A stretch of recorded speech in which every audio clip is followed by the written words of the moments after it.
제가 여러 차례 이제 말씀을 드린 대로 목사가 되면 해야 될 일이 있어요. 가장 중요한 것 중에 하나는 하나님의 모든 계획을 회피하지 않고 성도들에게 알려주는 겁니다. 그러니까 창세기부터 요한계시록까지 하나님이 우리 인간을 위해서 마련해 놓으신 하나님의 모든 계획, 이게 계획이라고 하는 게 플랜이 아니고 영어로는 카운실이라고 하는 그런 그 단어로 이제 쓰였는데, 인간을 향해서 하나님이 가지고 계신 모든 생각, 이런 것을 목사는 회피하지 않고 성도들에게 다 알려줘야 된다. 이게 목사가 해야 될 일이에요. 그래서 부족하지만 지난 몇 년 동안 이제 목회 일을 하면서 이렇게 하려고 했고, 또 앞으로도 이제 그렇게 하려고 이제 노력할 겁니다. 목사가 이제 잘못하면은 성도들이 귀에 이렇게 듣기 좋아하는 그런 말만을 하기가 쉬워요. 그렇게 해야 성도도 늘고 재정도 늘고 뭐라 그럴까, 밖에 나가서 어쨌든 뭐 교회가 커졌다 그러고 이제 이런 이야기를 듣고 이렇게 이제 하다 보니까 이제 그런 덫에 이제 빠지기 시작하면, 그러면 목사야나 그 교회에 소망이 이제 사라지게 돼요. 사람이 여기 많이 모이든 적게 모이든 목사는 처음부터 끝까지 신실하게 하나님의 말씀을 있는 그대로 전달하는 거, 그게 이제 목사가 해야 될 일이고, 사람이 많이 모이냐, 뭐 교회가 성장해서 커지냐, 그건 하나님이 하실 일이에요. 하나님이 하실 일. 그러니까 우리가 그렇게 생각하고 마음을 비우고 하나님의 그 말씀을 있는 그대로 전달하려고 노력하는 그런 사람이 이제 돼야 됩니다. 성경의 많은 책들 66권 가운데 뭐 대다수를 이제 제가 강의를 했고, 올해에는 아직까지 하지 못했던 거 에베소서, 그 다음에 디모데 전후서, 그 다음에 이제 디도서, 이런 목회서신을 이제 좀 강의를 하려고 그럽니다. 사실은 어느 면에서 이 세 권의 책은 제가 아껴둔 책이에요. 맨 마지막에, 특히 목회서신 같은 이런 경우는 그래도 어느 정도 목회를 하고 사람이 좀 이렇게 성장을 하고 그 다음에 뭐 이거를 얘기를 해야지, 뭐 새파랗게 젊은 사람이 뭐 디모데가 이랬다 어쨌다 해서 뭐 목회 그거 논한다는 게 그게 좀 말이 안 된다, 이런 생각을 좀 하고, 좀 그래도 어느 정도 이렇게 나이가 좀 들고 연륜이 이제 있을 때 이런 걸 이제 강의하는 것이 이제 맞다, 이렇게 생각을 하고 지금까지 이제 하질 않았습니다. 오늘부터는 이제 에베소서 이제 강의를 하도록 하겠습니다. 여러분 가지고 계신 성경책 에베소서 이제 가서 펴시면은 맨 위에 에베소서 전체에 대한 요약이 이제 들어 있습니다. 이 요약을 제가 여러분에게 일단 말씀을 드리고, 그 다음에 에베소라는 그런 도시에 대해서 설명을 하고, 에베소서의 전체적인 내용을 좀 설명을 하고, 그리고 왜 사도 바울이 에베소서를 기록을 했을까, 이걸 오늘 이제 말씀드리는 그런 시간을 갖도록 하겠습니다. 가서 보면 기록자는 사도 바울, 뭐 누구나 다 알고 있는 거고요. 기록 시기는 대다수 학자들이 주후 62년경에 이거를 이제 기록을 했다, 대개 이제 그렇게 생각을 합니다. 성격은 교리적인 성격이 굉장히 강한 그런 책입니다. 근데 사도 바울의 서신은 항상 그래요. 거기 가서 보면 앞부분은 교리, 뒷부분은 성화. 어떻게 구원받고 이런 거 앞부분 설명하고 뒷부분은 어떻게 살아야 되는가, 이런 구조로 이제 돼 있는데 에베소서도 똑같습니다. 그런 구조로 돼 있어요. 수신자는 뭐 1차적으로 에베소라고 하는 그 당시 그 도시에 살고 있던 이 에베소 교회 성도들이 1차 대상이고, 또 하나님의 영감에 의해 이 성경 기록이 주어졌으니까 그 이후에 이 땅에 존재하는 모든 신약시대 성도들 향해서 이 말씀이 이제 기록이 되어 있습니다.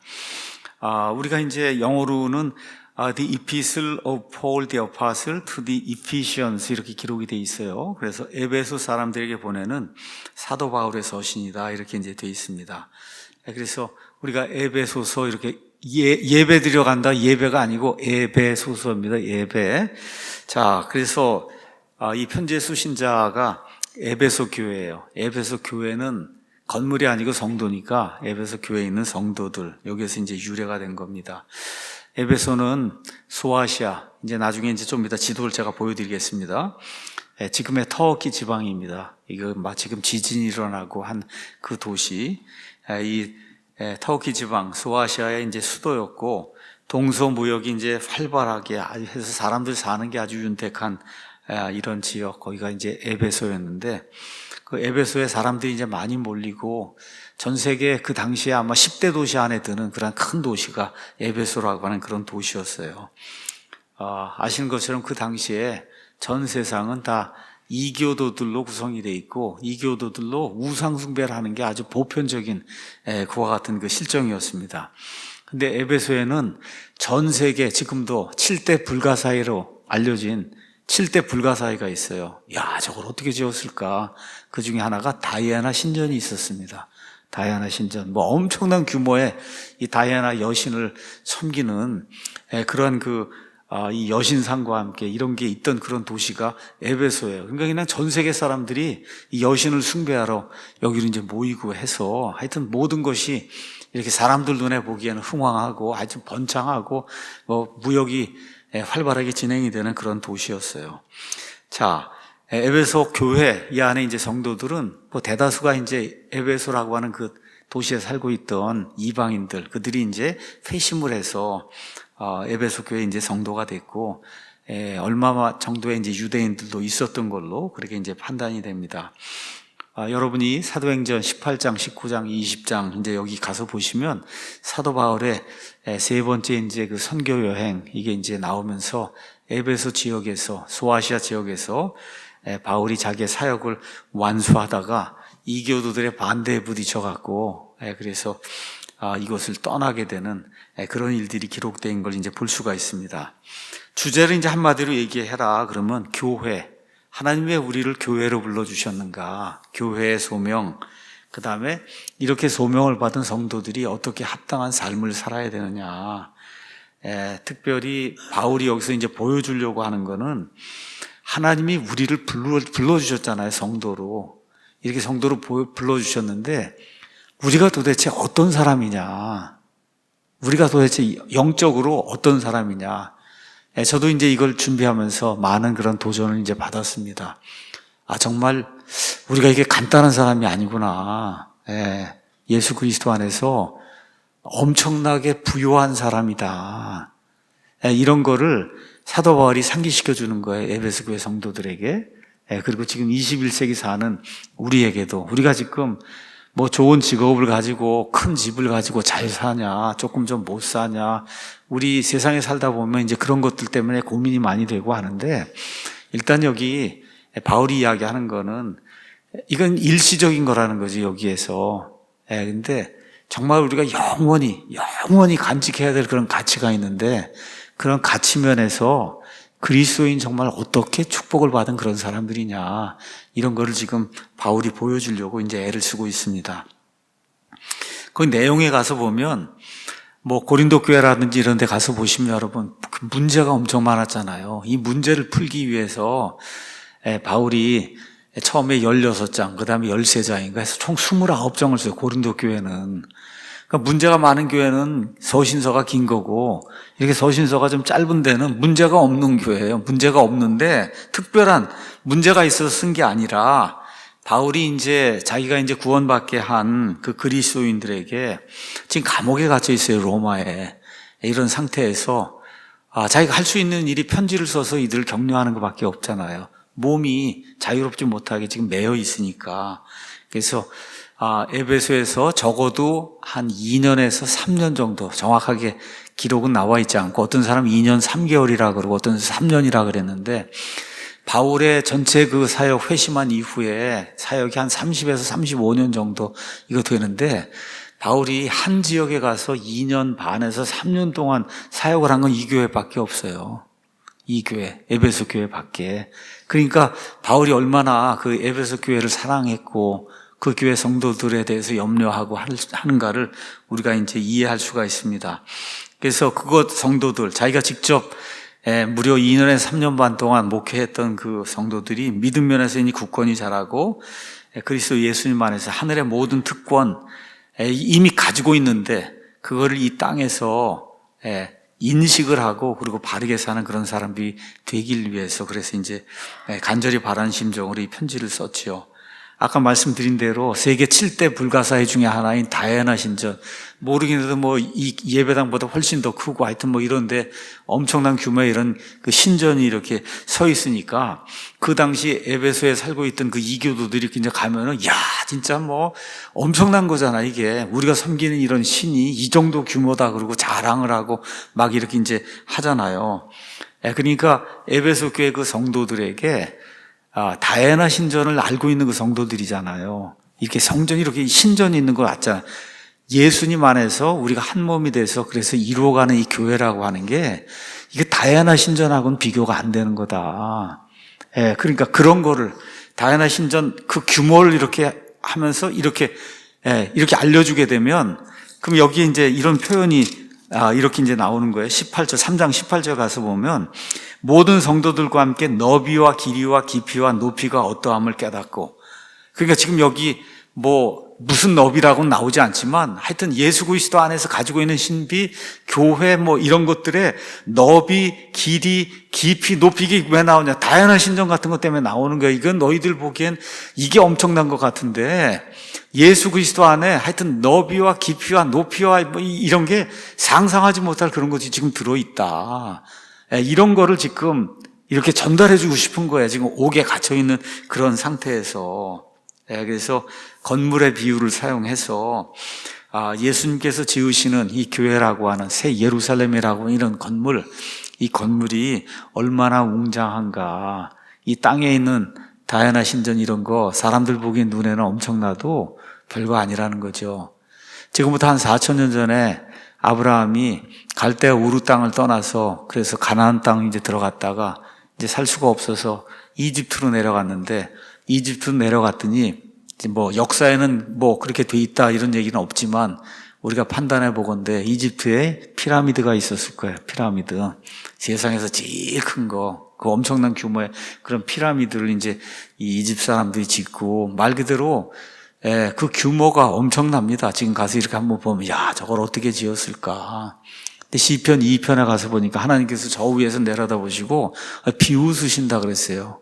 사람들이 저걸 지어놓고 그냥 뭐 엄청나다 그러고 막 그러는데 하나님이 저 위에서 껄껄껄껄 웃으신다는 거지. 이게 하나님 보실 땐 지구 자체도 먼지보다도 작은데, 그렇잖아요. 사람들이 뭘 해갖고 엄청나게 지어놨다고 하는데 그러고서는 그걸 신이라고 그러고 섬기고 그 안에 신이 있다 그러고 섬기는데, 그래서 여러분 시편 2편 사람들이 세상에 무슨 업적을 갖고 와서 뭐 자랑하고 뭐 너스레를 떨면은 시편 2편을 가서 이렇게 읽으시면 돼. 하나님이 저 위에서 보시고 껄껄 웃으신다. 지금 바울이 그런 심정으로 다이애나 신전이 뭐 세계 7대 불가사이다 뭐다기나 해서 하는데, 하나님의 그 크신 그런 계획 속에 들어있는 이 새 예루살렘 도시 뭐 이런 거 생각을 하면 그냥 말 그대로 그냥 먼지 하나와 같은 이런 거다. 이런 거를 성도들에게 이제 상기시켜 주려고. 그래서 에베소서에는 교리가 진하게 나옵니다. 아주 교리가. 은혜, 영원한 선택, 예수 그리스도의 구속, 그 다음에 예수 그리스도의 피로 말미암은 화평, 용서, 그 다음에 예수님의 그 피로 말미암은 그 효능이게 넘치는 은혜의 능력에 의한 회심, 그 다음에 행위와 무관하게 주어진 하나님의 은혜의 구원, 교회라고 하는 신비. 구약시대엔 교회가 없었잖아요. 그렇잖아요. 교회의 신비. 이게 엄청난 그런 그 신비, 미스터리예요. 미스터리. 그 다음에 4장 이후부터는 이와 같은 것들을 간직하고 있는 성도들이 어떻게 살아야 되는가. 특별히 부부 문제, 부부가 어떻게 살아야 되는가, 부모 자식이 어떻게 살아야 되는가, 그 다음에 주종관계. 우리가 세상에서 살잖아요. 그럼 누구를 섬기며 살아야 된단 말이에요. 이건 모든 게 지금 다 와해가 되고 있거든요.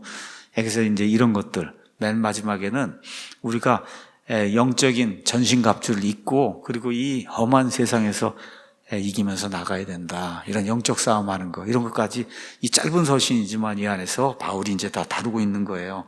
6장 9절로 가서 보니까 155절이에요.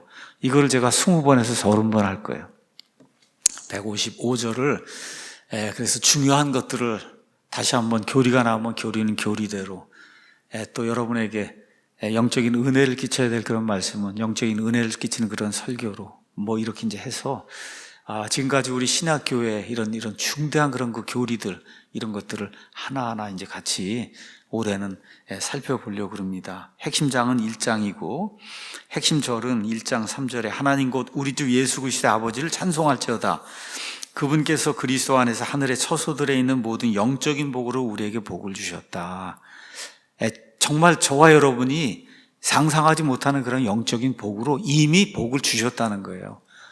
우리가 지금 어떻게 살고 있든지 정말 예수 그리스도 안에 지금 들어와 있으면 우리가 생각해 보지 못하는 그러한 복이 이미 저와 여러분을 위해서 주어져서 사실은 우리가 그 복을 누리고 사는 사람인데 우리의 정체성을 자꾸 우리가 놓치다 보니까 그걸 깨닫지 못하고 있다. 자, 그래서 영적인 교훈은 영적으로 충만한 삶을 얻기 위해서 그리스도께 이제 완전히 나와야 된다. 자, 에베소라고 하는 그 교회가 있던, 에베소 교회가 있던 그 에베소에 대해서 잠깐 설명하도록 하겠습니다. 신약성경 가서 제가 이피서스라고 해서 에베소를 쳤더니 어디서부터 나오냐면 사도행전 18장 19절부터 요한계시록 2장 1절까지 해서 에베소라고 하는 그 도시가 17번 나옵니다. 17번 나오면 꽤 많이 나오는 거예요. 자, 그림을 한번 가서 보시면은 우리가 이제 지난해 이 요한계시록의 7교회를 이제 살펴봤는데 그 7교회 중에 첫 번째 나오는 교회가 에베소 교회였어요. 에베소 교회, 첫사랑을 버린 그런 교회였지만 그럼에도 불구하고 영적으로 아주 충만함 이런 것이 있는 그런 교회였다. 지금의 터키가 있고 제가 정확하게 모르겠는데 한 10년 전쯤에 소아시아를 이제 이 구경을 이제 하러 갔었습니다. 거기 갔더니 에베소가 이제 완전히 폐허가 돼 있는데 그 당시에 이제 사도 바울을 이렇게 잡아서 넣기 위해서 에베소 거기 사람들이 나서서 에베소 사람들의 다이아나 그러면서 그냥 아레나라 그러죠. 지금 같으면 스타디움 같은데 이런 데 모여갖고 이제 이 바울과 이 사람들을 잡아 넣으려고 그냥 막 소리 지르려고 하던 그러한 그 아레나 스타디움 이런 게 진흙으로 이제 다 덮여 있던 거 이런 거를 다 하나하나 이제 까내갖고 그래갖고 그걸 이제 복원하고 있더라고요. 그런 엄청난 규모의 이런 것들이 있던 그런 그 도시인데 말씀드린 대로 항구 도시입니다. 소아시아 모든 교역로의 이제 중심지고 소아시아에서 가장 큰 도시예요. 그 당시에 인구로 30만 명 정도가 됐다. 로마가 100만 명쯤 된다. 이렇게 얘기하는데 30만 명쯤 됐으면은 그 당시 큰 도시가 로마, 알렉산드리아, 그 다음에 안디옥, 그 다음에 고린도, 그 다음에 아테네, 에베소 이런 데가 이제 그 당시에는 세계에서 이제 제일 큰 10대 도시, 그런 도시로 이제 우리가 볼 수 있습니다. 이게 굉장히 이제 크기 때문에 지금 우리가 이름을 소아시아 이렇게 얘기하지만 옛날에는 그냥 아시아였어요, 저기 이름이. 근데 지금 우리 아시아하고 이게 두 개가 이제 혼동이 되니까 지금은 에이시아 마이너 이래서 소아시아라고 부르는데 원래 이름은 아시아예요, 저기 이름이. 그래서 아시아의 시장이며 문명의 빛이다. 이와 같은 그 별칭을 가지고 있었고 말씀드린 대로 다이아나 신전이 있었어요. 이 사람들에게는 다이아나 신전 빼고는 다른 거 어떤 거 얘기할 수가 없을 정도로 그 도시에 가장 큰 자부심을 주는 게 다이아나 신전. 세계 7대 불가사의로 그걸 보러 전 세계 사람들이 몰려드니까. 그렇죠? 이런 일이 이제 생겼고 또 동시에 황제 숭배도 하고 신비 종교, 마술 이렇게 해갖고 여러분 사도행전 가서 보시면 예수님 믿기 전에 마술하던 사람들이 예수님 믿은 다음에 마술할 때 쓰던 책, 부적 이런 거 갖고 와서 다 태워버리는 그런 일이 엄청난 돈에 해당하는 이런 걸 갖다 태워버리는 그런 일이 성경에 기록된 걸 볼 수가 있습니다. 정치적으로는 자유가 허락이 된 자유도시, 자유로운 상거래, 그 다음에 종교의 자유가 이제 허락이 됐어요. 자, 그런데 말씀드린 일단 항구도시, 그러면 일단 배들이 많이 들어오고, 교역도시, 그러면 곳곳에서 이제 사람들이 몰려 들어오고, 또 특별히 이교도들의 이런 문화가 이제 찬란하게 이렇게 이제 빛나고 있었기 때문에 문란한 종교의식, 과거 이방인들의 그 신전에서는 그냥 무조건 모였다 그러면 거기 있는 신전에 창녀들과 함께 남자들이 이런 음행을 벌이는 장소가 그게 이제 신전이에요. 다른 게 아니고. 그러니까 아주 음란한 이와 같은 그 종교의식 이런 것들 때문에 도덕이 이제 다 해이가 되고 이런 상태. 그래서 결국은 도덕이 땅에 떨어지고 결국 하나님의 이제 진노를 받아서 에베소라고 하는 도시 자체가 완전히 다 바다에 잠겨서 그래서 역사 속에서 사라지는 이런 일을 이제 우리가 이제 보게 됩니다.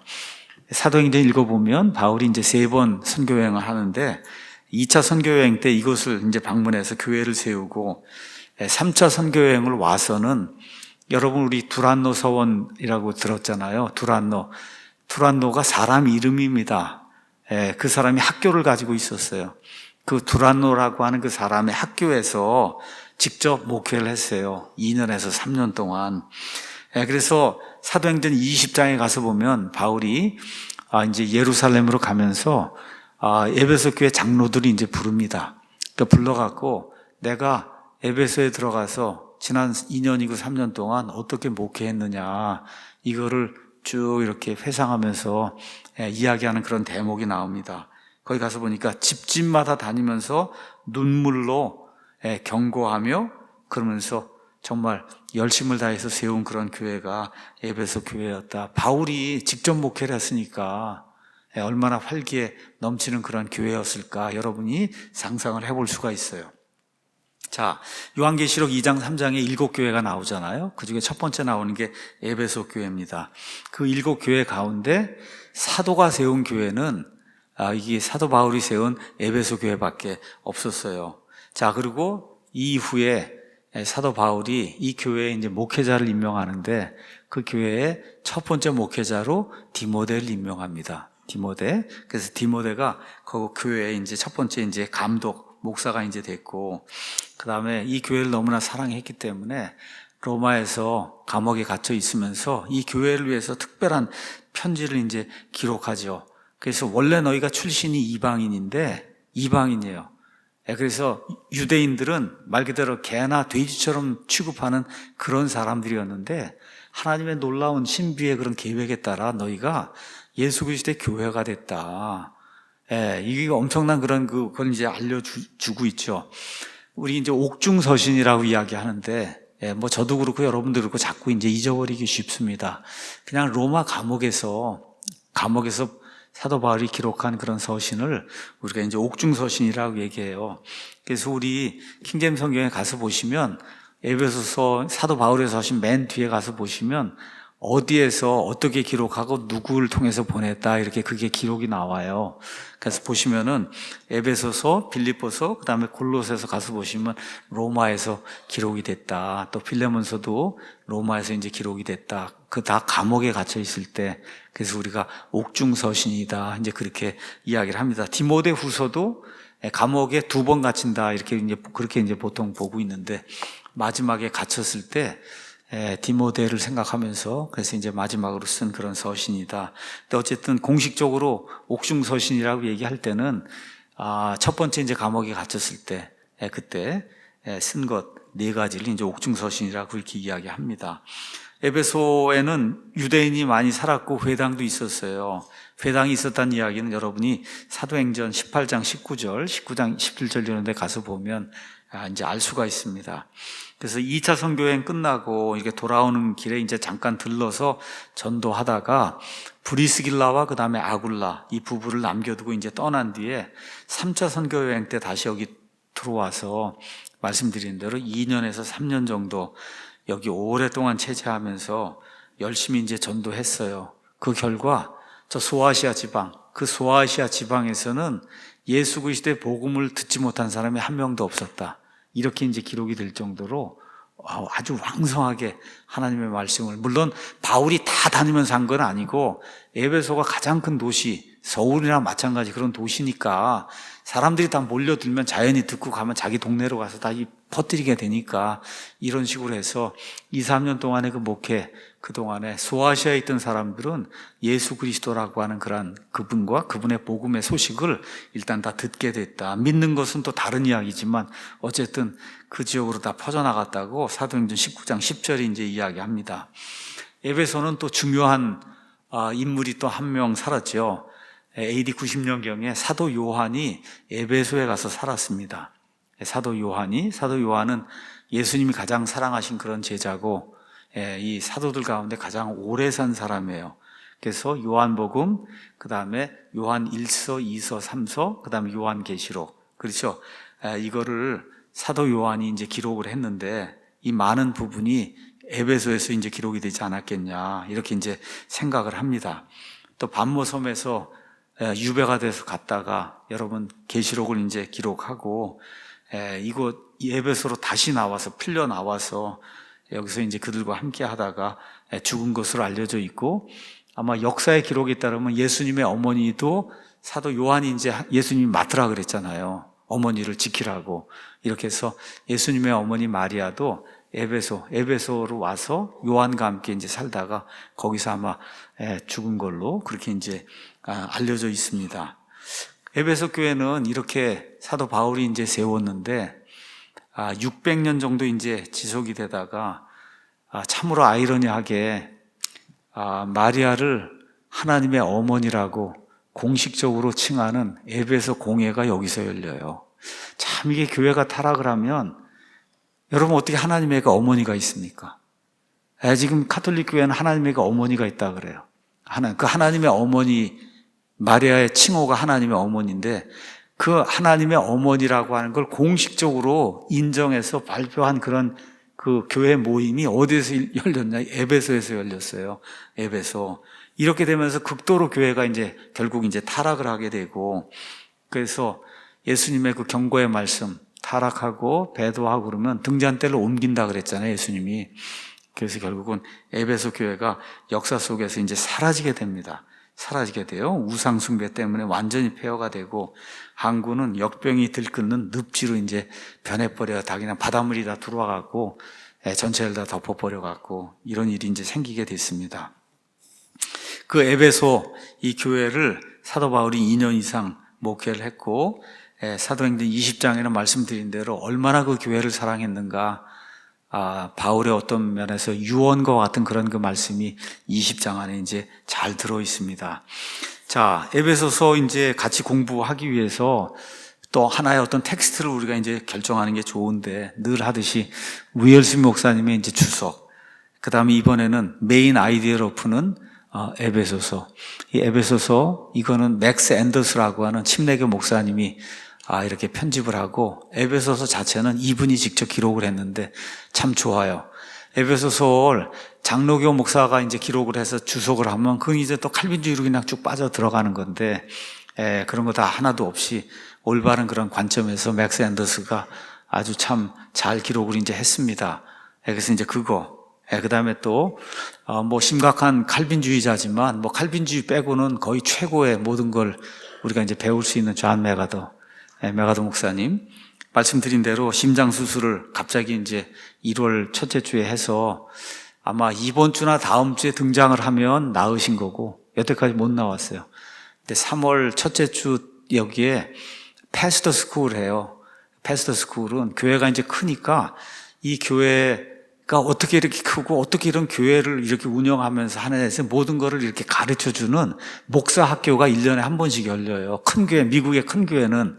그러면 이제 작은 교회는 목사님들이 다 모여서 프로그램도 배우고 어떻게 설교하는 것도 배우고 어떻게 성도들 섬기는가, 이 모든 것들을 다 배우는 1년에 3일, 4일 정도 이런 프로그램을 가져요. 그 이름이 패스터 스쿨이에요. 그래서 이번에 존 메가더 목사님이 이제 심호하는 그 그레이스 커뮤니티 교회의 패스터 스쿨은 3월 7일인가 언제부터 이제 시작이 돼요. 그래서 그날 메가더 목사님이 등장을 하면 심장병에서 나은 거고, 그날 등장을 안 하면 심각한 상태에 있는 거다. 그렇게 지금 다들 판단하고 있습니다. 제 개인적인 소망은, 제가 칼빈주의자는 제가 아주 그냥, 완전히. 이렇게 아주 그건 안 되는데, 그걸 빼고 나면 현존하는 이 세상에선 제일 훌륭한 설교자가 아닌가, 이런 생각이 들어서 더 설교하시고, 더 이렇게, 강건한 그런 목회 활동 하시고, 좀 그렇게 하는 걸 보고 싶습니다. 제가. 그래서, 다시 좀 등장하시면 좋을 것 같아요. 그래서, 어쨌든, 메가더 목사님이, 이 에베소서 강해를 또 잘 이렇게 해놔서 칼빈주의 빼고 나머지 것도 이렇게 해서 좀 같이 이렇게 보면서 또 여러분에게 전달할 거 하고, 또 그 외에도 우리 매튜 헨리, 반즈, 등등, 여러 명의 이런 훌륭한 주석가들이 있습니다. 그래서 위얼스 목사님의 이러한 그 텍스트를 중심으로 메인 아이디어, 이 주석과 함께 이렇게 해서 이 주제들을 여러 가지를 가지고 여러분에게 신학교회가 무언가, 신학교회 그리스도인이 무엇인가, 이런 것들을 설명하는 그런 시간을 갖도록 하겠습니다. 말씀드린 대로 에베소서는 6장으로 구성이 되어 있습니다. 그래서 앞부분 3장은 교리고 뒷부분 3장은 어떻게 살아야 될 것인가, 성도들의 책무를 이제 기록을 하고 있습니다.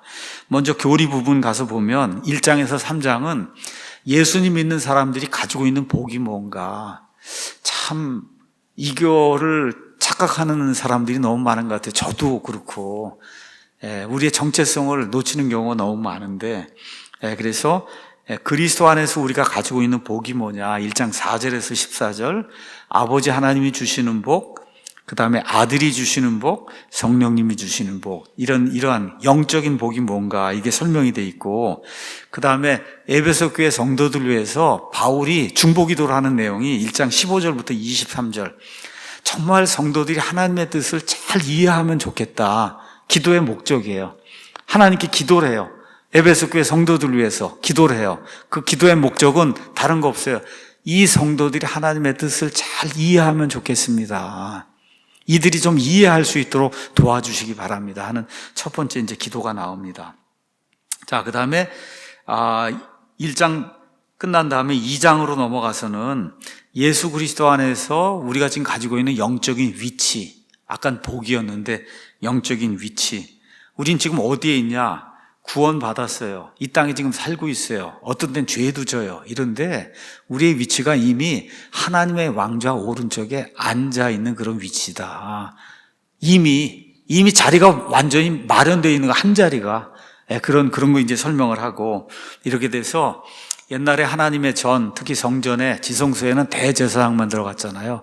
가까이 들어가는 이 접근하는 게 금지가 됐어요, 옛날에는. 근데 하나님의 그 전 안으로 직접 가까이 들어가는 이와 같은 그 놀라운 위치를 우리가 가지고 있다, 이런 내용이 2장 후반부에 이제 기록이 돼 있고, 두 번째 기도가 이제 나옵니다. 두 번째 기도는 3장에 나오는데, 3장 앞부분은 이렇게 괄호가 돼 있는 거예요. 이거는 교회의 신비에 대해서 설명하는 그런 내용이고, 그 다음에 이제 두 번째 기도가 나오는데, 그 두 번째 기도도 엄청납니다. 그 스케일이. 아까 얘기했잖아요. 높이와 깊이와 너비와 막 이렇게 나오는 그 스케일이 우주 공간을 뛰어넘는 그런 정도의 그런 그 스케일로 성도들이 하나님의 강건한 능력으로 채워지기를 이렇게 간절히 바라는 두 번째 기도가 이제 그 안에 나옵니다. 자, 그 다음에 이제 4장에서 6장은 그리스도 안에서 성도들이 가지고 있는 책임, 다시 말해 성화의 삶을 어떻게 살아야 될 것인가. 4장 1절에서 16절은 유니티, 하나가 돼야 된다, 하나. 그러면 무조건 하나가 될 수 없잖아요. 그리스도의 이름을 부른다 그래서 하나가 될 수 없잖아요. 그렇죠? 어떻게 가톨릭 교회가 하나가 될 수가 있어요? 뭐 그리스도 운운한다 그래서 어떻게 여호와의 증인, 그죠? 몰몬, 뭐 안식교, 뭐 어떻게 우리가 하나가 될 수가 없잖아요. 그냥 무조건 하나가 되자 그러면 안 되잖아요. 그러니까 어떤 의미에서 우리가 하나가 돼야 되는가? 그거 이제 설명이 나오고, 그 다음에 4장 17절에서 5장 17절에는 예수님 믿으면 순결하게 살아야 된다. 순결하게. 그래서 이방인들처럼 살면 안 된다. 그 다음에 사랑 안에서 살아야 된다. 또 우리가 과거에 어둠 가운데 살았는데 이제는 빛 가운데서 살아야 된다. 그 다음에 5장 15절 17절은 사방 주위를 살펴보면서 조심스럽게 주의 깊게 살아야 된다. 이런 내용이 이제 나오고, 그 다음에 5장 18절에서 그 다음에 6장 9절에는 우리가 이 세상 밖에 사는 사람이 아니라 세상 안에 사는 사람이에요. 특별한 경우가 아니면 다 대개 결혼 생활을 하게 됩니다. 가정 안에서 조화롭게 살아야 하잖아요. 그래서 남편과 아내가 어떻게, 예수님 믿으면 어떻게 살아야 되는가, 부모와 자식, 그 다음에 주인과 종, 이런 그 문제가 나옵니다. 우리 성도들이, 저희 교회가 교회를 시작한 이후로 제가 2번 결혼 시리즈를 했어요. 결혼이라는 것이 무엇인가 2번 했거든요. 그런데 요 근래 목사님이 좀 다시 한번 좀 해야 될 때가 된 것 같다, 이렇게 이야기를 하시는 그런 분들이 있더라고요. 그래서 저도 좀 정신을 다시 차리고 그래서 결혼의 의미도 다시 한번 좀 생각을 하고, 그럼 좋을 것 같아요. 부모와 자식, 주인과 종, 맨 마지막으로 영적인 전투를 하는 그런 사람으로 우리가 부르심을 받았거든요. 그 전투를 하기 위해서 어떤 것이 필요한가, 이런 내용이 에베소서 안에 이제 들어 있습니다. 말씀드린 대로 여러 가지 주제가 교리적으로 이렇게 또 성화하는 그런 측면에서 다양하게 들어 있어요. 1장에 가서 보면 하나님의 선택과 예정, 구원과 구속, 그 다음에 교회와 이스라엘, 하나님이 양자 삼으시는 것, 성령님의 봉인, 성령님의 보증, 상속유업이라고 하는 게 뭐냐, 상속유업, 지혜와 계시의 영이란 말이 나오고, 2장 가면은 죽어있다 그래요. 근데 우리가 다시 일어나서 부활했다. 이게 죽음이라는 게 뭐냐, 은혜, 긍휼, 믿음, 그 다음에 이방인, 성전, 3장에 가면 미스테리라고 하는 말이 나옵니다. 신비. 그 다음에 하나님이 우리에게 맡겨주신 청지기직, 우리의 겉사람이 있고 속사람이 있다. 하나님의 권능, 하나님의 영광. 이게 다 신학적으로 중요한 그런 그 단어입니다. 4장에 가면 유니티, 하나가 된다. 그 다음에 한 몸이라는 게 무슨 의미이냐. 그 다음에 영적인 선물, 이걸 다 하나님이 목사, 교사, 복음전도자, 뭐 이런 거, 사도들, 지금 왜 사도들이 존재하지 않느냐, 뭐 등등 이런 것들을 우리가 다 좀 이해를 해야 됩니다. 그 다음에 노동관, 우리는 어떻게 일하면서 살아야 되냐. 5장에 가서 보면 성령 충만이라고 하는 게 나오거든요. 성령 충만, 결혼. 6장에 가면 부모를 공경하는 거, 노사관계, 그 다음에 영적인 전쟁, 이런 다양한 주제들이 이 에베소서 안에 이제 나오기 때문에 이게 그냥 간단한 그런 책이 아니에요. 굉장히 성도들에게 유익을 주고 꼭 필요한 그런 책입니다. 에베소서 1장을 제가 현대말로 풀어서 여러분에게 이렇게 말씀을 드리면 이렇게 이제 되는 거예요. 에베소서 1장을 이제 요약을 이제 하면, 에베소에 살고 계시는 성도 여러분 안녕하십니까? 이렇게 지금식으로 풀었으면 잘 지내고 계십니까? 먼저 창세전에 여러분을 택하사 자신의 영적인 자녀로 맞아주신 하나님 아버지께 영광을 돌립니다. 여러분은 그리스도 안에서 죄들의 용서 곧 구원을 받았고 이제 영적으로 조명을 받아 이렇게 밝은 가운데 부유하게 사는 그런 사람이 되었습니다.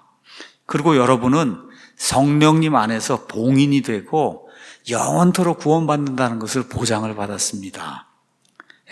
이제 저는 여러분이 이러한 복이 얼마나 크고 중요한 것인지 깨달을 수 있도록 하나님께 기도하고 있습니다. 1장 요약하면 그렇게 되는 거예요. 1장의 전체적인 게. 이해하시겠죠, 여러분? 하나님 아버지, 예수 그리스도, 성령님, 이분을 통해서 우리가 받고 있는 그런 복이 얼마나 큰 복이냐. 그렇죠? 이거를 깨달아 알아야 된다는 거죠. 그걸 위해서 바울이 내가 기도하고 있습니다. 이런 내용이 1장에 있는 거예요. 자, 그러면 바울이 왜 이런 편지를 썼을까? 왜 이런 편지를 썼을까? 참, 저 같은 사람은 바울 이런 사람하고 비교할 수 없는 사람이니까. 정말 하나님께서 바울이라고 한 사람을 이렇게 세워서, 여러분, 하나님이 직접 쓰신 거 아니잖아, 이게. 바울이라고 하는 사람을 통해서 이걸 기록한 거잖아요. 그렇죠? 그러니까 바울이라고 한 사람이 가지고 있는 그 인간적인 지식, 그 다음에 인간적인 학문의 어떤 그런 정도, 이런 거에 따라서 하나님이 그 사람을 이용하셔서 하나님 원하시는 대로 이걸 기록을 하는 거예요. 그러니까 바울이라고 하는 사람이 얼마나 깊은 생각을 하고, 그 다음에 교회에 대해서 얼마나 심각하게 생각을 하고 그 중요성을 인식을 하고 이런 사람이니까 하나님이 그런 사람을 써서 지금 이걸 쓰게 하는 거지, 저처럼 그런 거 생각을 못하는 사람은 하라고 해도 못하는 거예요. 그러니까 바울이라고 하는 사람이 얼마나 훌륭한 사람인가 하는 거를, 얼마나 생각을 많이 하는 사람인가 하는 거를 우리가 이제 이런 걸 통해서 이제 알 수가 있어요. 그러니까 바울이 에베소 편지를 썼을 때는, 편지를 쓸 때 머릿속에 가지고 있는 게 있는 거예요. 머릿속에. 그 가지고 있는 핵심 아이디어가 뭐냐. 대다수의 그리스도인들이 그리스도인이 누구인가 하는 그 정체성을 잊어버리고 산다는 거예요.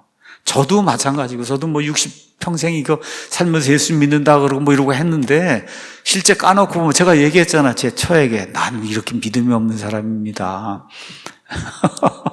당신에 비하면 당신은 정말 믿음이 정말 굳건하고 나는 왜 이렇게 믿음이 없는 사람이냐. 이번 여행 가서도 누차 제가 이렇게 믿음이 없는 사람이야, 제가. 이게 왜 그래요? 정체성을 자꾸 잊어버리는 거, 내가 누구인가 하는 거를. 내가 누구인가. 그러니까 내가 누구인가 하는 거를 정확하게 알면, 여러분 육군사관학교 어디 가면은 그냥 4년 동안 내가 누구인가를 그냥 집어넣잖아. 이 나라 이걸 지키기 위해서 내가 부름 받아갖고 뭐 한다 하고 4년 동안 그냥 맹훈련을 시키고 그러고 나와야 이 국가를 지키는 사람이 되잖아요. 그렇잖아요. 마찬가지로 그리스도인도 이 그리스도인이 누구인가 하는 거에 대해서 그냥 강하게 훈련을 받아야, 그래야 그거 잊지 않고, 정체성을 잊지 않고 그러고 살아갈 수 있다는 거예요. 지금 바울이 에베소 교회 성도들에게, 신약교회 시대에 살고 있는 성도들에게 그리스도인이라고 하는 그 사람의 정체성이 무언가 하는 거를, 그걸 알려주기 위해서 에베소서를 이제 기록하고 있습니다. 여기 메인 아이디어로 푸는 에베소서 여기 가서 보니까 아주 그거를 잘 설명을 하고 있기 때문에 여러분에게 이제 그대로 소개합니다. 과학자들은 출생 직후에 오리들에게 각인작용이 쉽게 적용된다는 것을 잘 알고 있습니다. 자, 각인작용이라는 건 영어로 가서 보니까 임프린트라고 이렇게 표현이 되어 있는데, 이거는 동물들이 이제 태어나서 처음 보는 것을 자신과 연관을 시켜갖고 자신을 그것과 동일시하는 이런 현상을, 그거를 각인 현상, 임프린팅 현상이다, 그렇게 이야기를 이제 하는 거죠. 이런 현상은 뭐 여러 동물에게 이제 발생하는데 오리에게서도 아주 쉽게 이게 일어난다는 거예요. 왜냐하면 오리는 알에서 갓 부화됐을 때 대개 처음 보는 대상이 자기 엄마니까, 그러니까 뭐 오리가 이렇게 태어나면 뭐 오리 품은 게 뭐 오리 엄마가 품었을 거 아닙니까?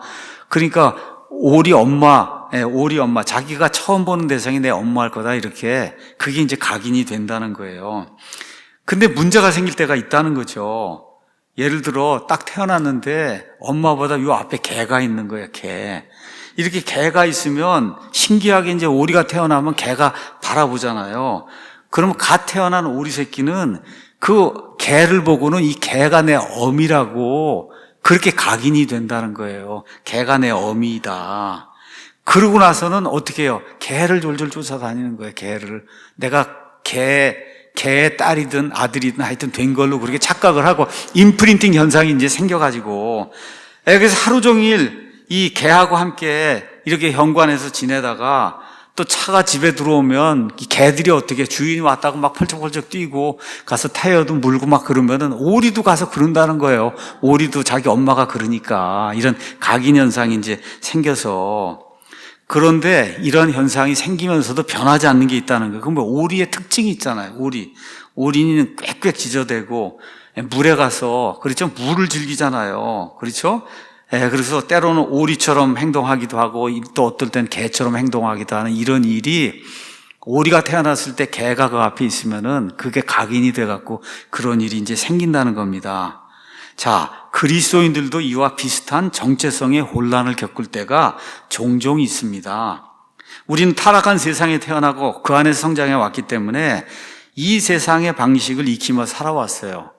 오리처럼. 그렇죠. 우리가 지금 태어난 태어난 세상이 이게 말 그대로 이방인들의 세상, 마귀에 속한 그런 세상이잖아요. 그렇죠. 여기에 살아오다가 예수님을 만나게 된 거예요, 이제 우리가. 그렇죠. 그래서 세상의 방식과 비슷한 그런 삶을 살다가 예수님을 만난 다음에 삶이 이제 바뀌게 된다는 거죠. 그래서 그리스도인이 되면 이제 그리스도 안에서 이제 삶을 사는 그런 사람은 이제 바뀌게 되는데, 이게 오리처럼 왔다 갔다 한다는 거죠. 오리처럼. 개처럼 살 때도 있고 오리처럼 살 때도 있고, 이게 각인이 된 게 이게 없어지질 않으니까. 그렇죠? 그리스도인들도 그와 동일한 이와 같은 그 혼동을 겪게 된다는 거예요. 그래서 영적으로 더 이상 우리가 지난날의 우리가 아니잖아요. 고린도 후서 5장 17절에 있는 것처럼 누구든지 그리스도 안에 있으면 새로운 창조물이다. 새로운 창조물이 된 거예요. 그럼에도 불구하고 우리가 옛날에 살아오던 그 세상, 그렇죠? 그 세상에 있는 그런 그 사람으로 여전히 남아있는 경우가 많이 있다는 거죠. 그래서 자신이라고 생각하는 모습에 맞게 행동하지 못하고, 이제 예수 그리스도 안에서 새로운 창조물이 됐으면 거기에 맞게 행동을 해야 되는데, 거기에 맞게 행동하지 못하는 경우가 많다. 그렇죠? 옳은 것을 믿고 행하려고 노력을 하는데 아무리 애써도 내가 원하는 대로 되지 않을 때가 많다는 거예요. 왜 그러냐? 우리의 과거가 있기 때문에, 우리가 살고 있는 세상은 여전히 변하지 않는데 그 안에 지금 살고 있기 때문에, 성경적 표현으로 얘기하면 우리 안에 새 사람과 옛 사람이 둘이 지금 공존을 하기 때문에, 그래서 정말 사도 바울의 표현대로 따르면 이 새 사람을 따라서 그냥 예수님대로 그렇게 그대로 살고 싶은데, 근데 뭐야? 안 되는 거잖아요. 그러니까 오호라 나는 곤고한 사람이다, 비참한 사람이다. 이 사망의 면에서 누가 나를 구출하겠느냐. 바울도 그렇게 고백을 하잖아요. 그러니까 그런 일들이 발생한다는 거예요, 그리스도인들에게. 그래서 우리가 전혀 예측하지 못하는 가운데 갑자기 차 한 대가 우리 삶에 불쑥 끼어들고, 그럼 우리 현관 앞에서 개하고 놀고 있다가 개처럼, 올인데 그렇게 하면 안 되는데 가서 꽥꽥 소리 지르고, 개가 뛰면 자기도 뛰고, 그렇죠? 타이어 긁으면 타이어 긁고, 이런 삶을 우리가 살게 된다는 거예요. 그래서 우리가 누구냐, 이게 에베소서가 우리에게 이야기해 주려고 하는 거다. 우리가 누구냐. 오리는 타이어를 물면 안 되는 거거든요. 그렇죠? 주인이 왔다 그래서 막 뛰어 오르고 껑충껑충 뛰고, 그건 개가 하는 거지 오리가 하는 일이 아니다. 그래서 우리가 해야 될 일은, 진정한 오리라면 호수에 가서 거기서 날개 퍼덕거리고 거기서 고기 잡아먹고 즐겁게 놀아야 되는데, 그 일이 실제로 대다수 그리스도인들에게 생기지 않는다는 거예요. 왜 그러냐? 정체성을 잊어버리고 잃어버렸기 때문에. 그렇죠?